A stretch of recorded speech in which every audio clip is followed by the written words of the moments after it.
बच्चों, हम साइंस का वीडियो नंबर 3 शुरू करने जा रहे हैं। अब हम चैप्टर नंबर 5 पढ़ रहे थे। मैंने गलती से चैप्टर 1 लिख दिया यहाँ पे। चैप्टर नंबर 5 चल रहा था अपना, जीवन की मूलभूत इकाई।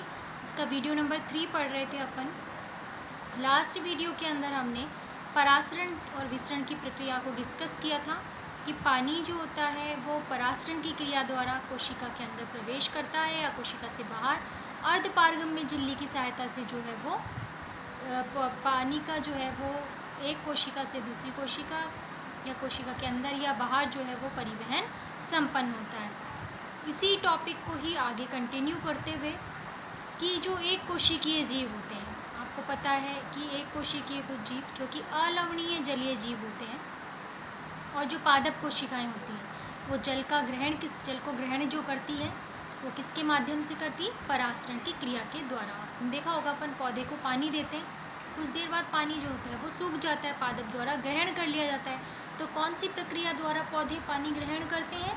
तो वो परासरण की प्रक्रिया द्वारा ग्रहण करते हैं। इसके अलावा जो एक कोशिकीय जीव होते हैं जो कि अलवणीय जल में पाए जाते हैं वो भी परासरण की क्रिया द्वारा जल को ग्रहण करते हैं। ठीक है।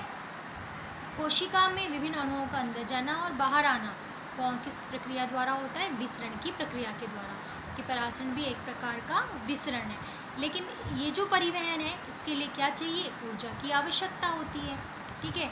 एक कोशिकीय जीव जो है वो पानी के साथ साथ भोजन के जो कण होते हैं और अन्य पदार्थ जो होते हैं वो भी एक प्रक्रिया होती है जिसे हम एंडोसाइटोसिस कहते हैं, उसके द्वारा अंदर लेते हैं। एक कोशिकीय जीव भोजन और अन्य पदार्थ कोशिका के अंदर जो लेते हैं वो प्रक्रिया कहलाती है एंडोसाइटोसिस।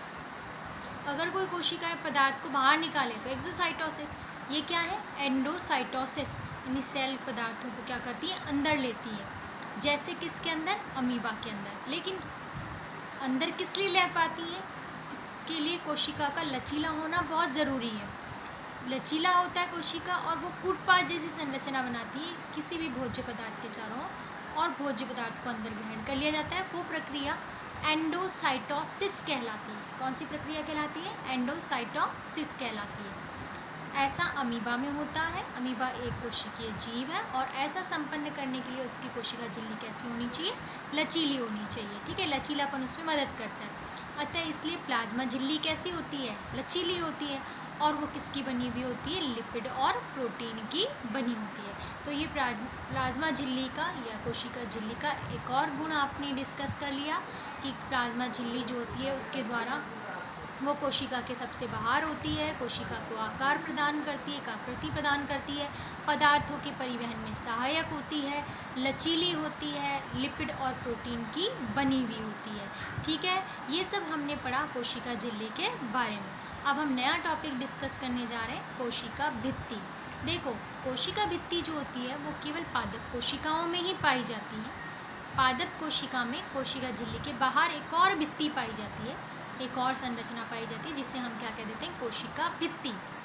ये पारगम्य भित्ति होती है, पदार्थ आसानी से आर पार जा सकते हैं। जैसे अपन ने कोशिका झिल्ली में पढ़ा था अर्धपारगम्य, बट कोशिका भित्ति कैसी होती है? पारगम्य होती है। किसकी बनी होती है? सेल्यूलोज की बनी होती है। ठीक है। और कोशिका को एक दृढ़ संरचना के रूप में ये होती है, इसलिए दृढ़ता प्रदान करती है। ठीक है। अब क्या होता है भाई, जब हम किसी कोशिका को जल में रख देते हैं मान लीजिए, या जल जैसे तनु विलयन के अंदर रख देते हैं, तो रख देते हैं जब हम उसे, तो जल अंदर जाता है। और अगर हम कोशिका को अति परासरी विलयन में रख देते हैं, अगर अल्प परासरी में रखते हैं तो जल कोशिका के अंदर जाता है। पर अगर हम उसे अति परासरी विलयन में रख देते हैं तो कोशिका से जो जल होता है वो बाह्य परासरण के द्वारा अंदर जाता है, तो अंतः परासरण, बाहर आता है तो बाह्य परासरण। तो कोशिका से जो जल होता है वो बाह्य परासरण के द्वारा कोशिका से बाहर आता है, इससे जल की हानि होती है। और जब बाहर आएगा तो कोशिका झिल्ली सहित जो समस्त कोशिकांग है वो कैसे हो जाएंगे? संकुचित हो जाएंगे। भी जल बाहर निकल गया तो सिकुड़ेंगे, तो संकुचित हो जाएंगे। और कोशिका के अंदर जो जीव द्रव्य संकुचित हो जाता है तो उसे हम क्या कहते हैं? जीव द्रव्य कुंचन। क्या कहते हैं हम इसे? जीव द्रव्य कुंचन। मैं वापस से रिपीट करती हूँ बेटा, जब किसी कोशिका को हमने किस में रखा? अति परासरी विलयन में। हम ये लास्ट वीडियो के अंदर पढ़ चुके हैं अति पराशरी क्या होता है, अल्प पराशरी क्या होता है, सम पराशरी क्या होता है। ठीक है, तो जब हम किसी कोशिका को अति पराशरी में रखते हैं मतलब उसमें जल की सांद्रता कोशिका में उपस्थित द्रव्य की तुलना में कम है, तो कोशिका से जल कहाँ आएगा, बाहर। जब कोशिका से जल बाहर आएगा तो जल की क्या होगी, हानि होगी, तो कोशिका झिल्ली क्या होगी, सिकुड़ेगी। और कोशिका झिल्ली सिकुड़ने के साथ साथ क्या होगा, साथ ही साथ जो कोशिकीय पदार्थ होते हैं वो भी संकुचित हो जाते हैं। इसे हम जीव द्रव्य कुंचन कहते हैं। ऐसा आपने देखा होगा कि जब अंगूर से किशमिश बनती है तो अंगूर को जब हम शक्कर के विलयन में डालते हैं तो किशमिश बनाई जाती है। क्या होता है कि जो जब बाहर का जो विलयन है वो सांद्र है, कोशिका द्रव्य से जल बाहर निकलेगा और अंगूर जो है वो किशमिश में जब रूपांतरित हो जाती है तो किशमिश आपने देखा होगा सिकुड़ी हुई सी दिखाई देती है। और वो प्रक्रिया किसके द्वारा होती है, जीव द्रव्य कुंचन के द्वारा। समझ में आया आपको? चलिए अब मान लीजिए ये तो हमने कहा बाह्य परासरण होगा। मान लीजिए और कौन से विलयन में रखा हमने, अति पराशरी। अब मान लीजिए हमने अल्प पराशरी विलयन में रखा। अल्प पराशरी विलयन में रखेंगे तो अंतः परासरण होगा, कोशिका के अंदर जल प्रवेश करेगा। जैसे जैसे जल अंदर कोशिका के जाएगा तो कोशिका झिल्ली क्या हो जाएगी, फैल जाएगी, प्रसारित हो जाएगी। और जैसे जैसे जल अंदर जाएगा तो कोशिका झिल्ली के बाहर क्या है, भित्ति।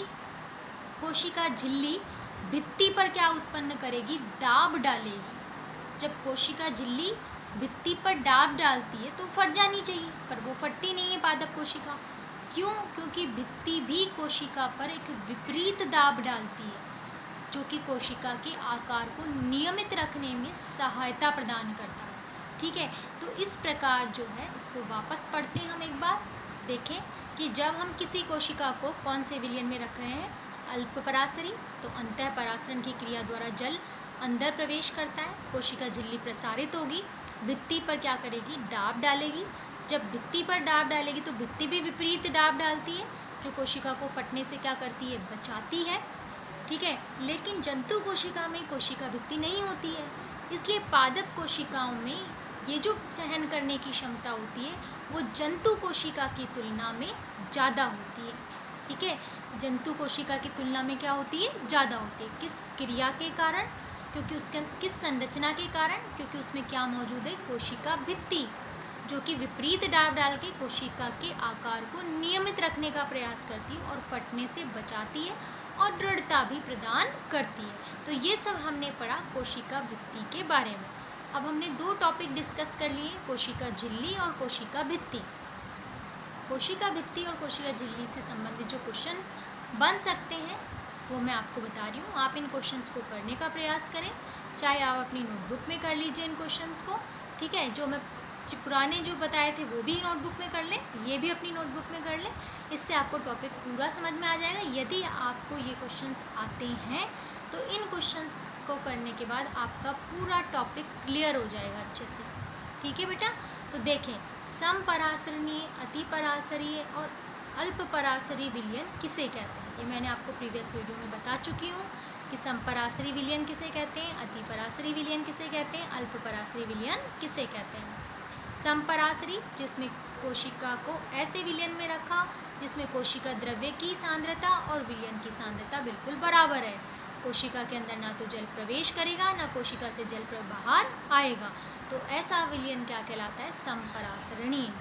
यदि हमने कोशिका को ऐसे विलयन में रखा जिसकी सांद्रता, जिसमें जल की सांद्रता जो होती है वो कोशिका के अंदर उपस्थित द्रव्य की तुलना में क्या होती है, कम होती है, तो कोशिका से जल बाहर आएगा, कोशिका सिकुड़ेगी और ये विलयन क्या कहलाएगा, अति पराशरी विलयन। अगर हमने कोशिका को ऐसे विलयन में रखा जिसकी अंदर जल की सांद्रता उच्च होती है तो जल कोशिका के अंदर प्रवेश करेगा, ऐसा विलयन क्या कहलाता है, अल्प पराशरी विलयन। ठीक है, कोशिका को जीव की मूलभूत इकाई क्यों कहते हैं, क्योंकि कोशिका में बहुत सारे कोशिकांग होते हैं और सभी कोशिकांग मिलकर कोशिका के सभी कार्यों को संपन्न करते हैं, जिनमें कार्य विभाजन होता है। अतः कोशिका के अंदर उपस्थित सभी कोशिकांग मिलकर कोशिका को क्या कहलाते हैं, मूलभूत इकाई कहलाते हैं। ठीक है, तो क्योंकि प्रत्येक कोशिका जो होती है उसमें सभी कोशिकाओं में लगभग समान होते हैं, तो इसलिए इसे हम क्या कह देते हैं, मूलभूत संरचना भी कह देते हैं। प्लाज्मा झिल्ली को वर्णात्मक या चयनात्मक झिल्ली क्यों कहते हैं? क्योंकि ये चयन करती है पदार्थों को अंदर आने कोशिका के या कोशिका से बाहर जाने के लिए, इसलिए हम इसे क्या कहते हैं? वर्णात्मक या चयनात्मक पारगम्य झिल्ली कहते हैं। CO2 पानी जैसे पदार्थ कोशिका से कैसे अंदर बाहर जाते हैं? CO2 विसरण द्वारा। पानी जो होती है वो परासरण की क्रिया द्वारा अंदर बाहर जाते हैं। जीव द्रव्य कुंचन हमने अभी अभी इस वीडियो के अंदर डिस्कस किया है कि जब कोशिका को हम अति परासरी विलयन में रख देते हैं और उससे वही परासरण होता है तो जल कोशिका से बाहर आ जाता है, कोशिका झिल्ली सिकुड़ जाती है और कोशिका द्रव्य या जो जीव द्रव्य है वो सिकुड़ जाता है। इसे हम क्या कहते हैं? जीव द्रव्य कुंचन। ठीक है, कोशिका के अंदर उपस्थित द्रव्य क्या कहलाता है? जीव द्रव्य। और केंद्रक हटा दे तो क्या कहलाता है? कोशिका द्रव्य। तो पूरा का पूरा जीव द्रव्य क्या हो जाता है? संकुचित। इसे हम क्या कह देते हैं? जीव द्रव्य कुंचन।